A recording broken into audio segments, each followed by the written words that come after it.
নমস্কার। আবহাওয়া কেন্দ্র আগরতলা কর্তৃক প্রচারিত ত্রিপুরার দৈনিক আবহাওয়া বার্তায় আমি নবারুণ পুরকায়স্থ আপনাদের সবাইকে স্বাগত জানাচ্ছি। প্রথমে আমরা দেখে নেব গত ২৪ ঘন্টায় জেলাভিত্তিক বৃষ্টিপাত। গত ২৪ ঘন্টায় ত্রিপুরায় শুষ্ক আবহাওয়া পরিলক্ষিত হয়। এবারে গত ২৪ ঘন্টার তাপমাত্রা। উপলব্ধ তথ্য অনুসারে গতকালের সর্বোচ্চ তাপমাত্রা ত্রিপুরার সব জেলাতেই স্বাভাবিক থেকে কম ছিল। গতকালের সর্বোচ্চ তাপমাত্রা রেকর্ড করা হয়েছে 22.6 ডিগ্রি সেলসিয়াস কৈলাসহরে। এবারে গত ২৪ ঘন্টার সর্বনিম্ন তাপমাত্রা। উপলব্ধ তথ্য অনুসারে আজ সকালের সর্বনিম্ন তাপমাত্রা ত্রিপুরার সব জেলাতেই স্বাভাবিকের থেকে বেশি ছিল।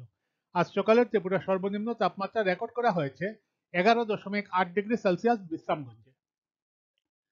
এবারে আগামী ২৪ ঘন্টার আবহাওয়ার আভাস।